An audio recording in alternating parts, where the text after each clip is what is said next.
I'm Eric Rhoads, founder of Radio Inc. and Radio and Television Business Report.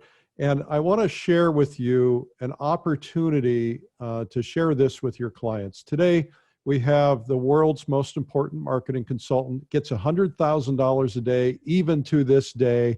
Today, he's getting calls because he is able to help businesses. He's been through 4 crises, 4 economic downturns, and he's turned those downturns into money every time. And as a service to the radio industry and as a service to our advertisers and our communities, I wanted to share this with you today. This is Jay. Welcome, Jay Abraham. Thank you, Eric. I appreciate it very much, and I hope I can add value. Jay, I think you will add value. One of the things that we are all going through in the midst of this coronavirus and the economic crash and wondering about uncertainty and so on, the very first thing that we want to do is save money. We want to stop, we want to cut our expenses because we don't know what's coming. But there is a danger in losing our market share and our momentum. And I want to talk to you about that, thinking in terms of local businesses, national businesses, anybody who might be a radio or television advertiser, someone who is trying to figure out how they're going to survive all of this. What should they be doing right now? What is your number one piece of advice? Well, I mean, I'm going to, with respect, give you a split screen. I have 2 pieces of advice. One is solidify and bond with your base. Make sure that you connect yourself to everyone you have done business with reasonably, regularly, or frequently, or lately, and that they know that you are a leader who's got their best interest at heart. And filling in what that means, I can deal with in a little while. Secondly, you realize that the majority of your generic competitors are going to retreat. They're going to be paralyzed. They're going to basically be very tactically reactive. There's a difference between what I would call reactive emergency preparedness and proactive strategic opportunity preparedness. You have to realize that depending on the business you're in, what you sell, who you sell it to, there will be a tomorrow, number one. Right now, depending on whether what you sell is being purchased or you have to basically pivot, you should be there for your market. One of the things we have done, I've done tons of interviews with tons of different people in tons of different specialty industries. And the one thing we say is, if you are in business where people are still buying your product or service, even if it's reduced, many of your competitors are basically frozen. It's a great time to consolidate their assets, meaning their buyers, and turn them into yours and bring them on board, and you can actually grow and become very strong. We have saved a lot of weaker companies by acquiring their buyers in this kind of market. Number 2 is, if people are still buying from you, but not buying as much, you need to look at what else they would buy before, during, after, instead of your product or service, and make arrangements to make those products available. And because today, people who were very rigid-minded in different businesses are now basically very much open-minded because they need cash flow. You can make deals and connections and collaborations and alliances you never could have made before. Equally as importantly, and this is an aside, but there's always going to be tons of other companies, other organizations, other influencers that have access to the markets you serve. You can make deals, you can make collaborations right now with them to introduce you to their markets in ways never before possible. And it's just a few things, Eric. You know, Jay, that reminded me of a story, a true story, by the way, and that is during the Great Depression, Post cereals had something like a 90% market share. And at the beginning of the Depression, a new company started up, and it was called Kellogg's. Now, Kellogg's didn't really have a chance, it appeared, because Post had this 90% market share. But Post, in their infinite wisdom, said, we're big, we're bad, we need to cut our expenses right now. So they cut all their advertising dollars. In the meantime, Kellogg came out, and Post looked at it as a gnat and said, they're not going to affect us in any way. By the end of the Great Depression, Kellogg had a 90% market share because Post went to sleep. This seems to me like a huge opportunity for any advertiser who wants to reposition themselves, build market share. You know, people are spending more time with media now because they have the time. What would you say to that? Well, I would say that not only are you correct, but there's another dimension. This is a chance to use the availability of direct access to people in ways you never could before, because they are more attentive. They are, they're not as frenetic doing everything, even though they may be homebound. They are not spending every moment on their computer or on the phone or on their devices. They need to be separated. You have a chance to do a lot of things. One of the things I would do, no matter what kind of business I would use access, the advertisement, to do things no one else ever thought about. For example, right now, people who are scared are online, and they're learning and training, and they're spending money to try to learn new avocations or professions or income opportunities. I would make all kinds of knowledge available as a service through my company, my business, to endear myself. I'd go to all the restaurants that are not doing well and get them to work out plans of referring people to me for other. I would just be so inventive right now, because literally in adversity, and this is certainly an unprecedented crisis, but there's always massive opportunity, and people are hungry to be led.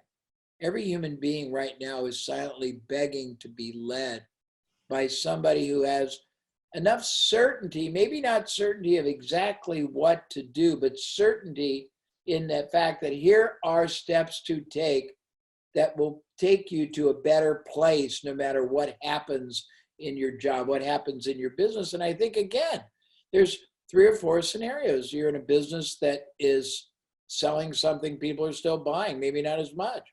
You're in a business that's selling fine. You have to just change your mode of communication and delivery or dissemination.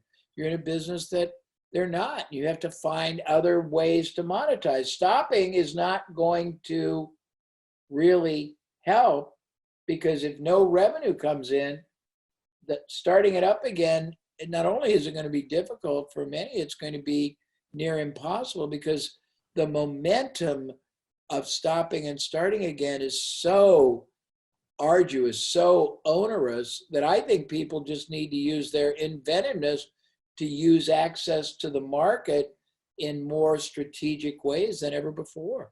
What would you say to someone who is, the first thing we all think is, I got to cut my expenses. And historically, the first thing everybody does, you can always track a recession coming, because we would always see in radio, we would see people stop their advertising, before everybody else realizes that the recession is coming, because they're hurting. And yet that's the one thing that I would think hurts them the most. What would you say to somebody who's saying, well, I got to cut back? Is that the place to cut back? Where should you be cutting back? Yeah, well, somebody made a comment to me. We were on a really interesting collaborative problem-solving clinic a couple of days ago, and I'm giving you a little preface. And he talked about the very thing you're saying. He said, most people are cutting the wrong things. You should cut the fat that you've allowed to occur during too rich of the times, but you shouldn't cut the vehicle that is basically the stimulus of your financial existence. You need to use it more astutely. You need to use the messaging and the offering and the communication much more powerfully. You need to connect at a deeper level. But that in no way, shape, or form means stop. It means be more strategic. And I think that that's the great opportunity. And the thing, I don't know if I said this, because you and I were talking offline, but if you listen to everybody saying, okay, we don't know if it's 6 weeks or 2 months or whatever, the point is it's a period of time. And then when that's over, at some pace, it will start going back and improving, and things will happen again. But if you stop for those 2 months or those 6 weeks, you may not be able to start again. And whatever happens, you're going to be at a decisive disadvantage. Cut your unnecessary overhead, cut your inventory, or work with your suppliers to give you terms, because they're hurting too. But don't cut your communication with your market. You have a chance right now to pivot in a lot of ways. If ever you were motivated to be able to figure ways to drive people to you through virtual and use a combination of retail and off and online. I mean, this is a great opportunity to be inventive, innovative, and connect at a deeper, richer level. And all it means is use this access you've got through radio in much more powerful and preemptive ways, so that your business doesn't just survive, but it's poised to thrive as everything changes, and capitalize on ethical opportunities that right this moment are more prevalent and more accessible and more frankly potentially lucrative, when everyone else is basically sees no opportunity and no possibility and no revenue. There's opportunity everywhere. Possibly if you have a product or service that either you have a lot of inventory or you have a lot of margin, maybe you get better terms or deferred terms. But basically, don't stop really reaching the market. Intensify your ability to strategically own the market. So if I have a business that is basically shut down, my community here in Austin, Texas, my community is on lockdown. We're only allowed essential services. It's pretty hard for me to say, well, I'm going to continue my advertising, my communication with these people. What would you say to them? Would you say the same thing? Well, I would say, I would ask you if what you sell is something that they definitely will be buying when this lockdown gets unlocked. And if the answer is yes, is there any reason you couldn't start the relationship now and even set up the purchases now? And even if it's something that your market could use now, and as long as you have protection on payment, defer the payment now and keep, I think that if you do nothing, if you stop, here's what's going to happen. When you stop, everything stops. Your cash stops.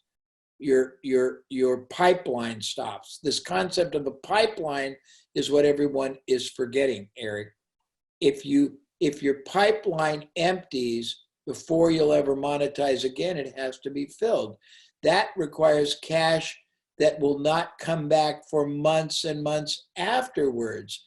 I think you are better served by figuring out how to have a continuation of commerce, even if the payments are deferred, even if you have to integrate new and additional product service offers, even if you have to, change the way you communicate. What a great way for you to stimulate. If you're sitting at home and you can't be in your retail facility or in your medical facility and you're not being engaged or you're not being consumed on time, what a great way to encourage people to want to be on conference calls or video conferencing with you, or one-on-one conferences. But you can't get them to do that if you don't get the message that you're here to do that with them. I just think there's opportunity, but it requires a different mindset.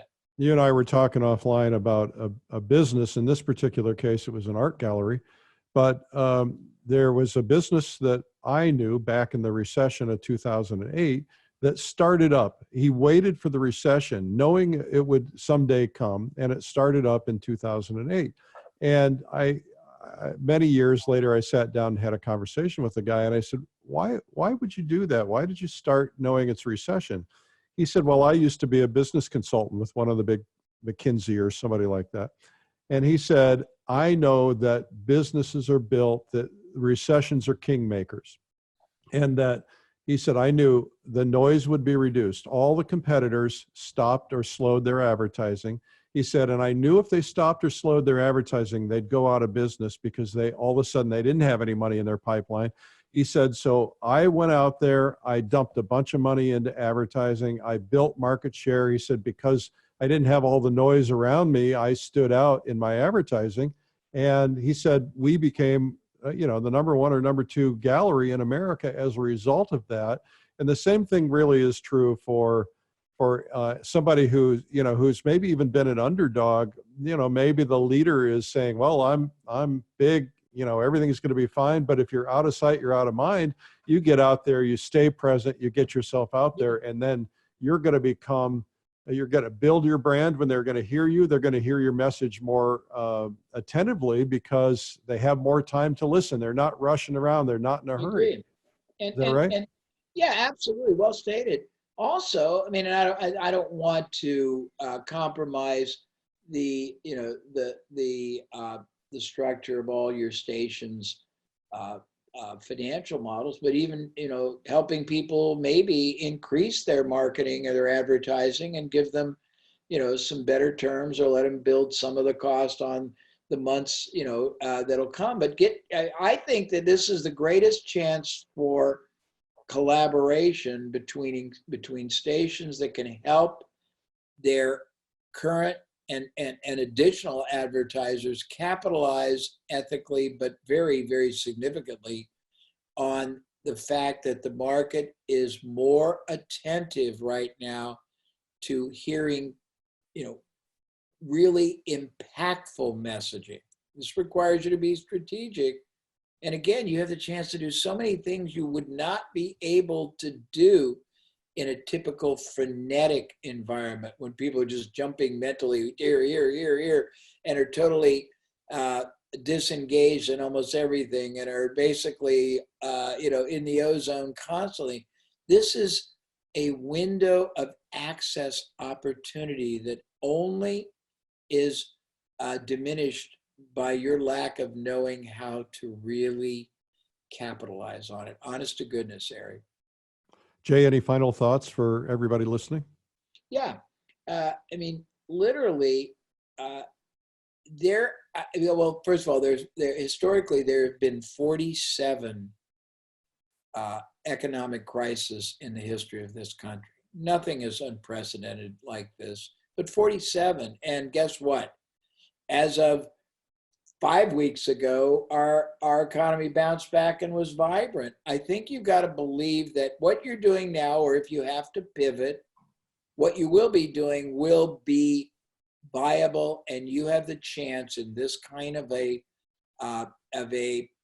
paralytic environment, more so with the entrepreneurs and the business owners, to transcend the maddening crowd that you're competing with, either by being much more strategic, being much more multi-product service oriented, being much more pivot oriented, but combinations. And I suspect that your radio stations that are making this message available are standing ready, able, and very, very motivated to help create these strategic utilizations, these new ways to access their media. I mean, I just think it's a great time for the people that, they talk about the meek will inherit the earth. I think the strategic, the innovative, the ethical, opportunistic minded people who know that in adversity,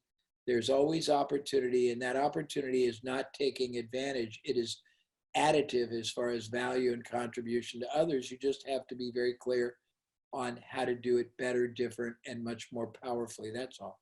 A great mentor of mine said to me one time, if you're going to go down in flames.